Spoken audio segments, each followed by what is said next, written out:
वक्त और हालातों के आगे बेबस इंसान जब जुल्म की जंजीरों से आज़ाद होने की कोशिश करता है तो अक्सर जालिम हुक्मरान अपने जुल्म से उसको गुलाम बनाने की जद्दोजहद में जुट जाते हैं।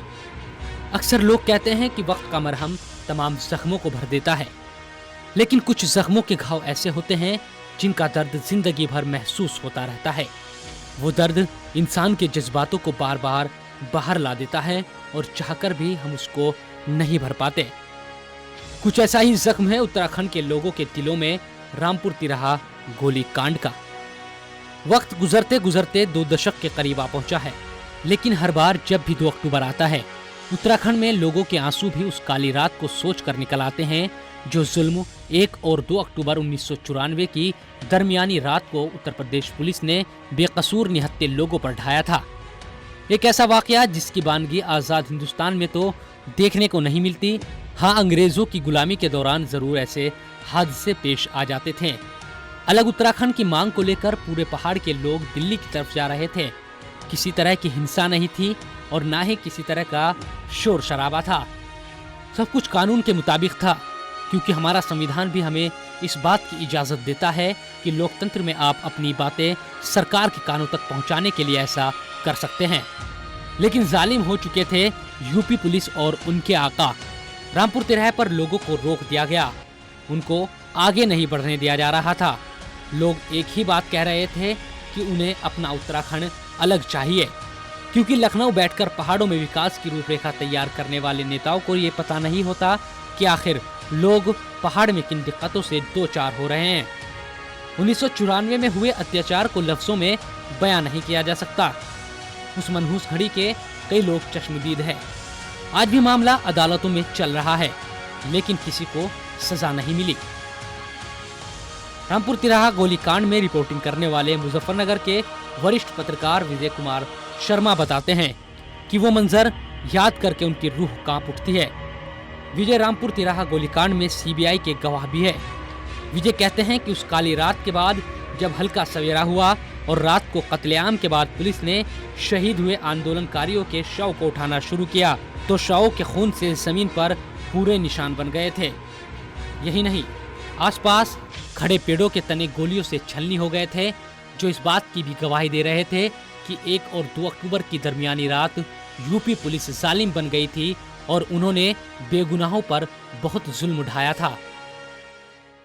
ये घटना 1 अक्टूबर की रात को करीब 10 बजे ये घटनाक्रम शुरू हो गया था। रामपुर तिराहा पुल से उतर करके और करीब 1-1.5 फरलांग तक बसें खड़ी हुई थी। उनके शीशे टूटे हुए थे, लाइटें टूटी हुई थी और पूरी सड़क पर रेत की तरह से कांच के टुकड़े पड़े थे। वहाँ पर जिसे बोलते हैं तस्वीर बोलती है, सड़क पर खून के निशान पड़े हुए थे। खून के निशान ऐसे नहीं, मतलब पूरे बॉडी के आकार में ब्लड पड़ा हुआ था, जैसे कोई मरा हो और उसकी बॉडी को उठा लिया जाए तो वो जो निशान पड़ेगा सड़क पर, इस तरह का निशान थे। 1994 में हुए इस गोलीकांड ने पूरे देश में खलबली मचा दी थी। निहत्थे मासूम लोगों पर जुल्म किया गया। महिलाओं पर हुए अत्याचार की कहानी भी लंबी है। माँ बेटियों के कपड़े तक फाड़ दिए गए थे, उनके साथ ज्यादती की गई।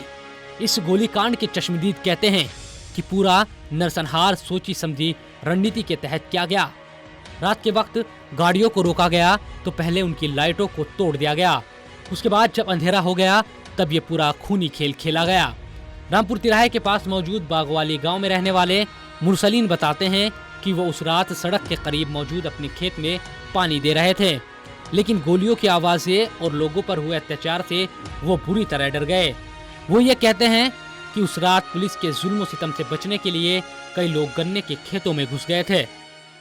उस रात में मेरा पानी का ओसरा था सड़क के पार, और मैं और मेरा नौकर दल सिंह हम दोनों गए तो वहाँ देखा सड़क पे जाम लगा पड़ा, गाड़ियों का, मोटरसाइकिलों का, उनका कारों का, आदमियों का। और फिर सुबह का टाइम जब हम सड़क पे आ गए तो वहाँ से भाई गोलियाँ चल रही थी। उसमें हमारे सामने 4-5 आदमियों को उठा के लिया जिनके गोली लगी हुई थी और उन्हें गाड़ी में घेर के पीछे को ले गए। और वहाँ पुलिस ने गोली चला रखी थी और पथराव हो रहा था। ये सारा मंजर मैंने अपनी आंखों के सामने ही देखा। पेड़ों की जड़ों में, तनों में गोलियां धसी हुई थी और खेतों में तमाम अस्त व्यस्त ही के खेत थे, जो अस्त व्यस्त थे, जैसे उसमें अंदर कुछ भीड़ घुसी हो, कोई गया हो, कुछ जोरदस्ती जैसा कुछ हुआ हो, ऐसा कुछ था। अलग राज्य पाने की चाहत रखने वाली उत्तराखंड की जनता पर ये पुलिस या जुल्म की कहानी सुनकर भी रूह कांप जाती है। 2 अक्टूबर यानी आज का दिन अहिंसा के पुजारी महात्मा गांधी का दिन है, लेकिन इसी दिन हुए उस खूनी तांडव को लोग कभी नहीं भूल सकेंगे।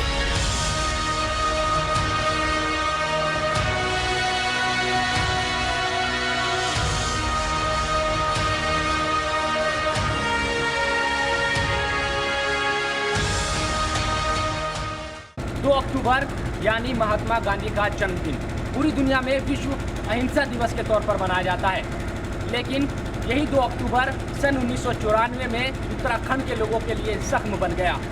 कई लोग शहीद हो गए सिर्फ अलग उत्तराखंड पाने की चाहत में, लेकिन 18 साल बाद भी उन लोगों के परिवार वालों को क्या मिला, एक बड़ा सवाल खड़ा करता है। क्योंकि आज भी जिन सपनों को आंखों में संजोकर उन शहीदों ने अपनी कुर्बानियां दी थी, वो सपने अधर में लटके हुए हैं। नेता मौज कर रहे हैं, लेकिन सपनों का उत्तराखंड आज तक भी नहीं बन पाया।